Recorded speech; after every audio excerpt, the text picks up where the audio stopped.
안녕하세요. 사연을 부탁해입니다. 오늘의 사연을 소개하겠습니다. 출근을 하기 위해 준비를 하고 있었는데요. 새벽까지 일을 하고 들어온 아버지가 기가 막히다는 듯이 말을 꺼냈어요. 대체 요즘 젊은 사람들은 왜 그 모양인지 모르겠다. 왜요? 무슨 일인데요? 설마 또 택시비 안 내고 간 거예요? 말도 마라. 멀쩡하게 생긴 아가씨가 어찌나 눈물을 흘리면서 부탁을 하던지 내가 금방 집에 다녀오라고 했거든. 근데 그 길로 도망갔지 뭐냐. 택시비도 많이 나왔는데 어찌나 열불이 터지던지 경찰에 신고하려다가 그냥 참았다니까. 아버지, 그러지 말라고 내가 몇 번이나 말했잖아요. 나도 안 그러려고 했지. 근데 착하게 생긴 아가씨가 눈물까지 흘리니까 우리 딸이 생각나서 얼른 다녀오라고 했더니 그대로 도망쳤지 뭐냐. 아버지가 그날 있었던 일에 대해 이야기를 하기 시작했습니다. 그날따라 손님이 없어서 힘들어하고 있던 찰나에 한 여자 손님이 손을 번쩍 들고 서 있더랍니다. 기쁜 마음에 재빠르게 여자 손님 앞에 차를 세웠다는데 술을 얼마나 마셨던지 여자가 비틀거리면서 택시에 올라탔고 아버지가 어디까지 가느냐고 물었더니 경기도까지 간다고 하더랍니다. 순간 아버지가 위치를 다시 물었다는데요. 손님, 경기도 땡땡시까지 택시비가 많이 나올 것 같은데 알고 타신 거죠? 그럼요. 한두 번 타본 거 아니니까 걱정 말고 빨리 가주세요. 아, 네, 알겠습니다. 그럼 출발하겠습니다. 내내 손님이 없어서 걱정하던 찰나에 장거리 손님이 탔다는 마음에 신이 난 채 아버지가 운전을 시작했다고 하네요. 술에 취한 사람이 꺼려지는 건 사실이었지만 대화를 나누다 보니 목소리가 생각보다 멀쩡한 모습에 안심을 했다고 합니다. 거기다 친구와 통화를 하는 모양인지 가는 내내 쉴 새 없이 떠들어대고 있더랍니다. 오늘 만난 남자는 키가 너무 작아서 꽝이었어. 진짜 앵간해야 말을 안 하지. 난 키 작은 남자는 영 싫더라고. 그래서 내 남친 키가 182잖아. 역시 남자는 키가 커야 한다니까. 딱 보니 키가 175도 안 되는 것 같던데 들이대긴 어딜 들이대. 어찌나 들이대던지 얼굴에 술까지 확 끼얹어주고 나왔다니까. 어? 내 남친? 당연히 남친은 내가 집에서 자고 있는 줄 알지. 그 성격에 내가 이 새벽에 나돌아다니는 거 알면 바로 헤어지자고 할걸? 내 남친이 원래 좀 쫌생이의 샌님 같잖아. 사실 키가 좀 크고 직업 좋은 것 때문에 만나는 거지. 그런 샌님 같은 사람이랑 나랑 성격이 맞긴 하겠냐. 거기다 잔소리는 얼마나 많은지 몰라. 며칠 전에도 뭘 배우라 마라 그러더라니까. 아, 결혼? 곧 결혼해야지. 그렇지 않아도 남친 양가 부모님 찾아뵙자고 하더라고. 근데 남친이 내가 서울에 좋은 아파트 사는 줄 알고 있거든? 뭐 당연히 거짓말했지. 내가 경기도 외곽 촌동네에 사는지 꿈에도 모르고 있을걸? 라며 쉴 새 없이 떠들어대더랍니다. 어찌나 말을 많이 하던지 아버지도 길을 쫑긋하고 엿듣느라 시간 가는 줄 몰랐을 정도였다네요.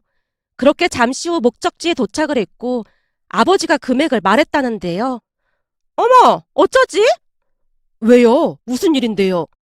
여자가 호들갑을 떨어대며 말을 했기에 아버지가 걱정스런 표정으로 물었다는데 역시나 여자 입에서 같은 레퍼토리가 나오더랍니다.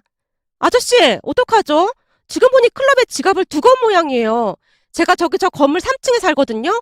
금방 들어갔다 올게요. 저기 손님, 이런 경우가 한두 번이 아니라서 곤란할 것 같은데요. 혹시 돈을 가지고 내려오라고 하면 안 될까요? 아저씨, 설마 저를 의심하시는 거예요? 지금이 새벽인데 곤히 자고 있는 가족들을 어떻게 깨우겠어요? 그러니까 잠시만 기다려주시면 금방 다녀올게요. 아저씨, 제발 부탁 좀 드릴게요. 우리 아빠가 알면 바리깡으로 머리 밀어버린다고 했단 말이에요. 대신에 제가 5천 원 더 얹어드릴게요. 라며 아가씨가 애원하며 눈물까지 그렁그렁 하더랍니다. 그 모습에 마음이 약해진 아버지가 말을 했고요. 골목이 좁아서 안까지 들어갈 수가 없으니 여기서 기다리고 있을 테니까 얼른 다녀오세요. 정말요? 아저씨, 정말 감사합니다. 아저씨가 저를 살린 거나 마찬가지예요. 아저씨 완전 복 받으실 거예요. 라며 여자가 급히 골목길로 들어갔다네요.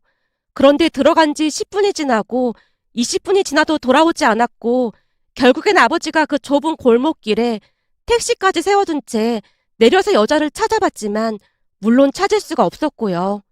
잠시 말을 멈춘 채 양미간을 잔뜩 찌푸리던 아버지가 괘씸하다는 듯이 말을 했어요. 아니 하도 빌어대길래 내가 딸 같아서 다녀오라고 했더니 젊은 여자가 어떻게 그런 먹튀를 할 수가 있냔 말이야. 이러니 우리가 사람을 믿을 수가 있겠어? 요즘은 택시 손님들이 다 사기꾼 같아 보일 지경이라니까. 아버지, 그렇게 이제는 택시를 그만하시라니까요. 이제 일 안 해도 되는데 굳이 왜 사서 고생을 하시는 거예요? 순간 부하가 치밀어 올라 투덜대고 있었는데요. 아버지가 저를 달래듯 말을 했습니다. 아직 한참 일할 나이인데 그만두긴 왜 그만둬? 그만두고 집에만 있으면 네 엄마랑 맨날 싸워서 안 돼. 그리고 집에서 하루 종일 뭐 하라고 그만두라는 거야? 집에서 영화도 보고 아버지 좋아하시는 낚시도 다니시고 등산도 다니시면서 여유롭게 사시면 되잖아요. 그것도 한두 번이지. 내 친구 중에 은퇴한 친구들 보면 하루 종일 시간이 안 가서 아주 고통스럽대. 허구한 날 마누라랑 싸우고 집 나와서 전화하고 난리도 아니라니까. 지금은 다들 나를 얼마나 부러워하는지 몰라. 힘들게 택시 일하는데 부럽긴 누가 부러워한다고 그래요? 힘들어도 내일 있다는 게 어디냐. 난 건강이 허락하는 난 계속해서 일할 거니까 말릴 생각하지도 마. 아버지 자식들 다 잘 나가는데 택시를 하신다고 하면 괜히 우리만 손가락질 받는다니까요. 뭔 말도 안 되는 소리를 하고 있어. 물론 니들 직업이 삐까번쩍한 건 잘 알고 있지만 난 앞으로도 니들한테 절대 손 안 벌릴 참이다. 아버지, 자식들 잘 키우셨는데 뭘 그렇게 선을 긋고 그러세요? 자식들 잘 키우는 건 부모가 당연히 해야 하는 의무이고 앞으로 우리가 먹고 살 건 우리가 알아서 할 테니까 니들은 신경 쓰지 마라. 평소에도 고집세기로 유명한 아버지가 완강한 목소리로 말을 했습니다. 우리 부모님은 참 대단하신 분들로 아버지는 평생 동안 택시 운전을 하면서 동생과 제 뒷바라지를 하셨고 어머니 또한 닥치는 대로 이런저런 일들을 하면서 평생을 희생하시며 살았습니다. 그런 부모님 덕분에 저는 변호사가 그리고 동생은 의대를 졸업하고 의사가 되었지만 아버지는 여전히 택시 일을 하고 계셨어요. 우리가 매달 생활비를 드렸지만 워낙 검소하게 사신 분들이라 절대 허투루 돈을 쓰시는 법이 없었습니다. 결국 동생과 저는 돈이 아닌 선물로 사서 드렸는데 그것도 항상 비싸지 않은 거라고 강조까지 하면서 드렸지만 우리가 사준 선물들을 애지중지하며 아껴 쓰는 모습이었어요. 그런데 택시비를 먹튀했다는 말을 듣고 어찌나 화가 치밀어 오르던지 아버지께 물었습니다. 아버지, 그 택시한 블랙박스에 저장된 영상 아직도 있는 거죠? 당연하지. 근데 그건 왜 물어? 혹시 그거 확인해 보려고? 근데 거기에 얼굴을 봐도 찾기 힘들기도 하고 시간만 낭비하니까 그냥 잊자. 살다 보면 이런저런 별일이 다 있잖니. 그래도 혹시나 조그마한 단서라도 있을까 싶어서 그렇죠. 그 여자가 클럽 그런 데 자주 간다고 했다면서요. 그랬긴 했지. 말도 마라. 여자가 보통 여자가 아닌가 봐.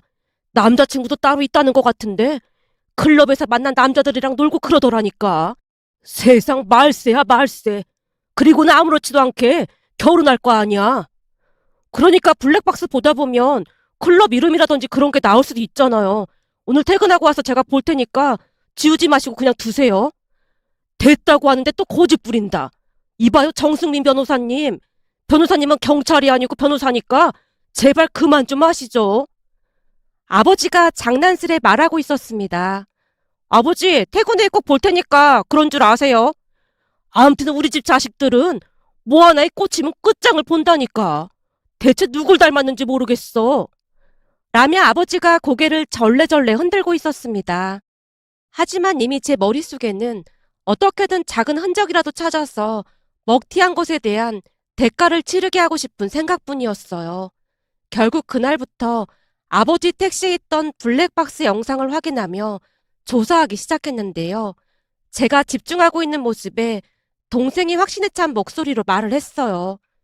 누군지는 모르겠지만 하필 우리 정승민 변호사님한테 잘못 걸려서 앞으로 참 피곤하겠네. 그러게 왜 먹튀를 해서 여러 사람 귀찮게 하고 난리야. 오빠는 할 수 있어. 화이팅! 입만 나불대지 말고 너도 와서 좀 도와주지 그래. 오빠, 난 병원 일만으로도 하루 종일 머리가 아플 지경이야. 집에서만이라도 편하게 쉬고 싶어. 그러니까 그건 변호사님이 알아서 하시죠. 입만 살아서는. 아무튼 난 반드시 찾아내고 말 거야. 라며 제가 온 신경을 집중한 채 영상을 확인하고 있었는데요. 영상을 보다가 너무나 놀라서 호흡이 가빠지기 시작했습니다. 그러니까 처음에는 범인을 잡아서 크게 혼내줄 생각이었는데 영상을 확인하면 할수록 감당할 수 없는 일이 벌어지기 시작했거든요. 한동안 영상에서 눈을 떼지 못한 제 입에서 뭐야? 이게 어떻게 된 거야? 라는 말이 계속되자 동생이 다가와 조용히 물었습니다. 혹시 범인 잡을 만한 단서라도 찾은 거야? 아니, 그게 아니라 진짜 황당하네. 왜? 무슨 일인데 그래? 그때쯤 제 얼굴이 새파랗게 질려 있었던 모양으로 동생이 놀란 채 다시 물었습니다. 오빠, 지금 얼굴색이 너무 안 좋은데 괜찮은 거야? 와, 진짜 미치겠네. 왜? 대체 무슨 일이냐니까? 뭐 이런 뭐 같은 경우가 다 있어. 제 입에서 비속어까지 터져나오자 TV를 보고 있던 엄마마저 가까이 다가와 걱정스런 표정으로 물었어요. 왜? 무슨 일인데 그래? 무슨 큰일이라도 난 거야? 그러게 우리가 그냥 조용히 넘어가자고 했잖니. 괜찮으니까 그만 보자. 아니, 그게 아니라 이 사람 내가 아는 사람인데? 뭐? 그러니까 먹튀한 범인이 아는 사람이었다는 거야? 무슨 이런 인연이 다 있냐? 몇 번을 돌려봐도 내가 아는 사람이 맞는 것 같아. 이래서 세상 좁다는 말이 있는 거구나. 어떻게 아는 사람인데 그래? 혹시 회사에서 같이 일하는 직원이야? 엄마의 물음에 선뜻 대답하지 못한 채 여전히 영상만 노려보고 있었는데요. 뭔가 심각한 일이 일어났음을 직감한 동생이 다시 물었습니다. 오빠, 왜 그런지 속 시원하게 말 좀 해봐. 자꾸 그러니까 걱정되잖아. 그래, 대체 무슨 일인데 그래? 어떻게 아는 사람인데? 그게 사실은 지금 내가 결혼을 전제로 만나고 있는 사람이 있다고 했잖아. 그랬지. 근데 그거랑 이 영상이랑 뭔 상관이 있다고 그래? 라고 묻던 엄마의 눈이 일순간 커져 있었는데요. 엄마가 다급한 목소리로 다시 물었습니다. 설마 이 영상 속 여자가 네가 만나고 있다던 그 사람 아닌 거지? 그렇지? 몇 번을 돌려봐도 그 사람이 맞는 것 같아. 아니, 확실하네. 목소리까지 똑같거든. 뭐? 네가 만나고 있는 사람은 집이 서울이라고 했다며? 여기 영상에 보니까 그동안 다 거짓말이었다고 나오네. 내가 자세히 들어봤더니 어떻게든 결혼하고 나면 체면상 물리지도 못하고 어쩌겠냐라는 말까지 하고 있더라고. 와, 진짜 어이가 없어서 말이 안 나오네. 사실 그동안 공부하고 일만 하느라 제대로 여자친구를 사귀어 본 적이 없었는데요. 어느 날 친구가 들뜬 목소리로 말을 꺼냈어요. 승민아, 요즘 내가 만나고 있는 사람이 있는데 사람이 진짜 괜찮은 거 있지. 너 많이 바쁘다면서 여자친구 만들 시간은 있었나 보네. 물론 무지 바쁘긴 한데 너 우리 동기 중에 영진이라고 알지? 영진이 알지. 걔 와이프도 변호사라고 하지 않았나? 맞아. 그 영진이 와이프가 소개해줬는데 사람이 참 수수하고 고상하고 그렇더라고. 그래? 그럼 네 여친도 변호사인 거야? 아니야. 내 여친은 그냥 일반 회사 다니는데 오랜만에 고등학교 동창회에서 영진이 와이프랑 조우했다나 봐.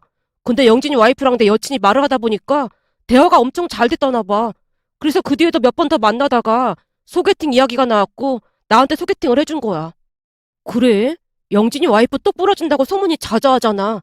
그럼 진짜 괜찮은 사람을 소개해줬겠네. 그니까 말이야. 너도 알다시피 우리 어머니께서 와인 박사시잖아? 근데 여친도 와인에 대해 무지 많이 알더라니까. 그래서 말이 더 잘 통하더라고. 진짜 잘 됐네.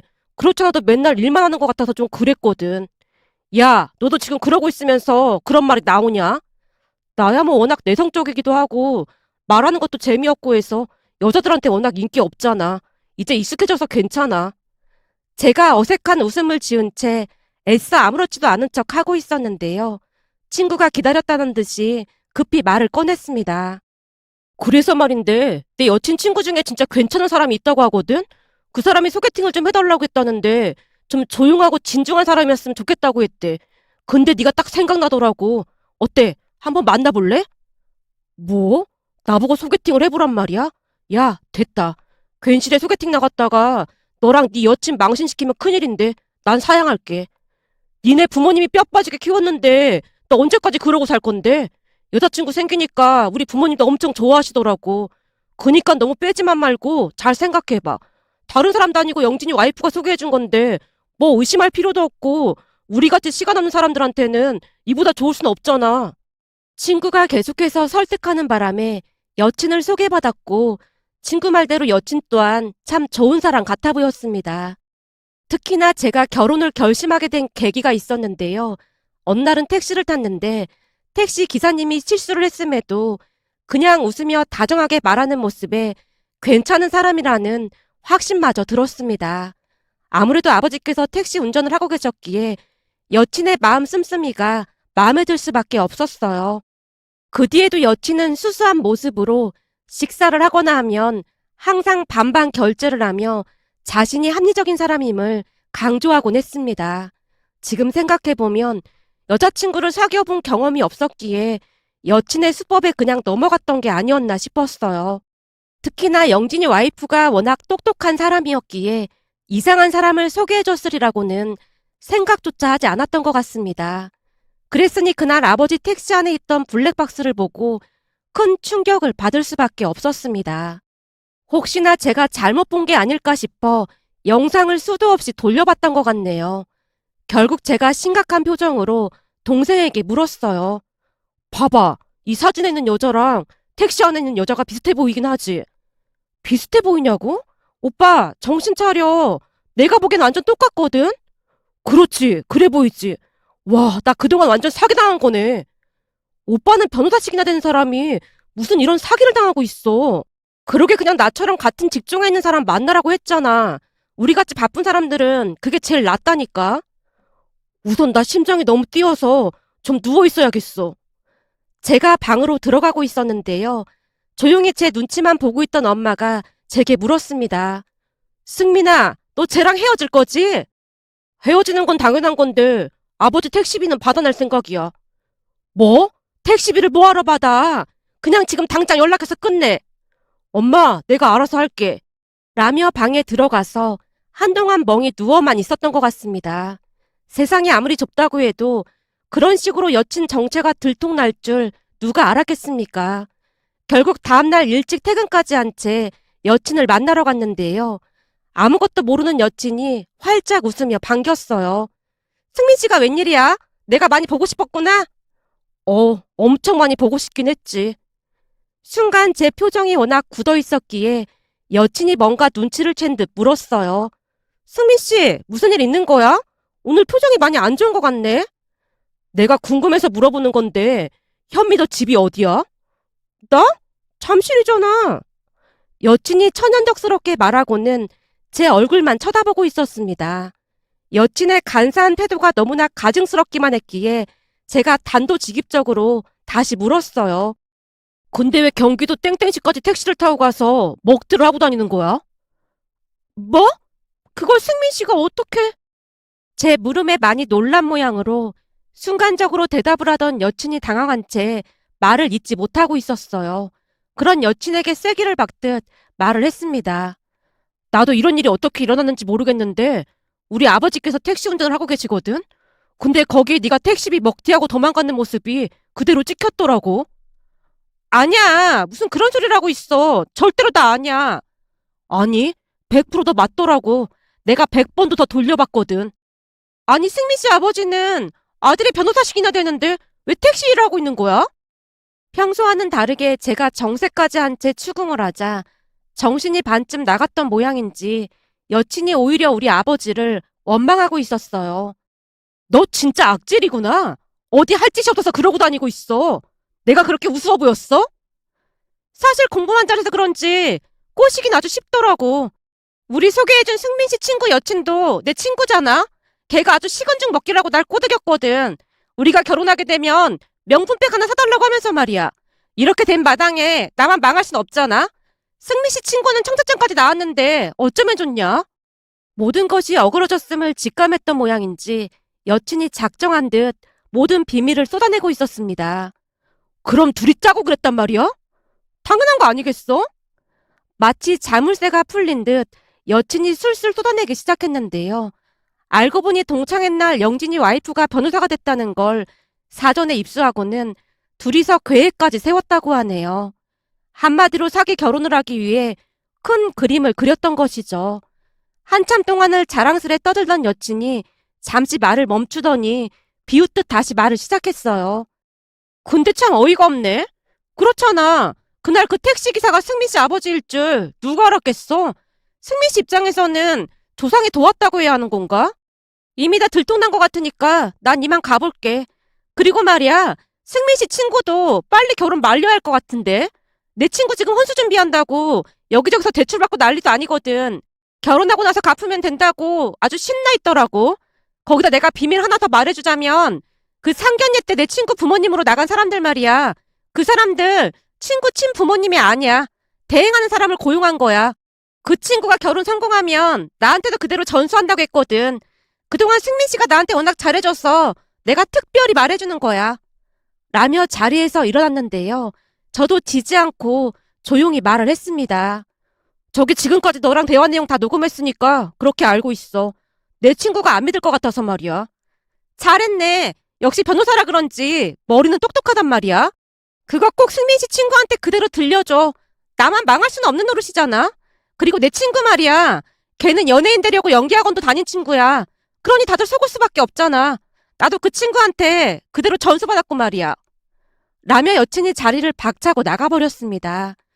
그동안 제가 알던 사람이 맞나 싶을 정도로 천박한 모습이었다고 해야 할까요? 콩깍지가 제대로 쓰였던 게 확실하다는 생각마저 들었습니다. 그렇게 부랴부랴 친구를 찾아가서 친구 여친 정체를 밝혔고 친구가 사색이 된 채 그 자리에 쓰러지기까지 했습니다. 그런 친구가 충분히 이해가 될 수밖에 없었던 것이 친구 여친은 누가 보더라도 완벽한 그런 모습이었으니까요. 상견례를 하고 청첩장까지 이미 다 돌린 친구 입장에서는 얼마나 큰 충격이었을지 충분히 공감이 되고도 남았습니다. 그 뒤 친구는 잠시 넋이 나가 있는 듯 하더니만 수습을 하기 위해 빠르게 움직이는 모습이었고 결국 친구도 파혼을 했습니다. 어느 날은 친구 부모님이 집에 초대까지 하는 바람에 부모님과 얼떨결에 가게 되었는데요. 이혼보다 파혼이 낫다는 말을 하며 아버지와 제게 고맙다는 말을 몇 번이나 했는지 모르겠습니다. 그러다 어느 날은 모르는 번호로 문자가 하나 왔는데요. 알고 봤더니 친구와 파혼을 했던 그 여자였습니다. 그런데 친구와 파혼을 한 그 여자가 약간은 제정신이 아니었던 모양으로 제게 전 여친의 만행에 대해 증거 자료들을 고스란히 보내왔습니다. 그러니까 전 여친이 클럽에서 남자들 지갑을 몰래 훔쳐서 카드와 현금을 쓰고 다닌 것을 자랑한 카톡 내용부터 그 남자들의 신분증까지 있는 사진을 자랑스레 카톡방에 올린 것까지 보내왔습니다. 자신이 몇 건을 했는지 자랑까지 하는 모습이었으니까요. 그걸 보고 난 뒤 가만히 있을 수만은 없었기에 경찰에 신고를 해버렸고 경찰에서 조사가 들어갔던 모양인데요. 알고 봤더니 그런 짓을 한 게 한두 건이 아니었다고 합니다. 더 기가 막혔던 것은 그 사실을 알게 된 전 여친 또한 친구의 만행을 경찰에 폭로했다네요. 무슨 물귀신 작전도 아니고 둘이 쫄딱 망한 거나 다름이 없었답니다. 어느 날 친구가 다급한 목소리로 전화를 걸어왔습니다. 너 혹시 들었냐? 그 인간들 말이야. 누구? 누구긴 누구겠어. 네 전 여친이랑 내 전 여친 말이야. 야, 그 인간들 얘기는 꺼내지도 마. 난 아직도 등골이 오싹하니까. 나도 오늘 영진이한테 들었는데 그 둘 경찰서 가고 난리 났대. 경찰서는 당연히 갔겠지. 내가 그때 네 전 여친이 보내준 자료로 경찰에 신고했다고 했잖아. 그건 아는데 말도 마라. 그것 때문에 둘이 미친 듯이 싸운 모양인데 어떻게 싸웠는지 몰골이 말이 아니래. 병원 진단서까지 끊고 난리도 아니라잖아. 그거 쌍방과실 아니야? 근데 정도가 많이 심했던지 지금 둘 다 상태가 말이 아니래. 대체 여자 둘이 어떻게 싸움을 했으면 병원에 입원까지 할 수가 있는 거냐? 그 얘기 듣는데 어찌나 무서웠는지 모른다. 와, 진짜 대단한 여자들이네. 라며 다시 한번 놀란 마음을 진정시켜야 했는데요. 결국 두 사람은 병원에서 나오면 감옥에 갈 처지에 놓였다고 들었습니다. 들어보니 피해자가 한두 명이 아니라고 했으니까요. 만약 그날 전 여친이 아버지 택시를 타지 않았더라면, 만약 택시비를 정상적으로 냈더라면 어찌 되었을까라는 생각만으로도 끔찍하기만 했답니다. 살다 보니 현실이 막장 드라마보다 더 막장이라는 말이 실감이 날 정도였답니다. 세상에 이런 일이 또 있을까요? 오늘의 사연은 여기까지였습니다. 즐겁게 보셨다면 구독, 좋아요 부탁드립니다. 고맙습니다.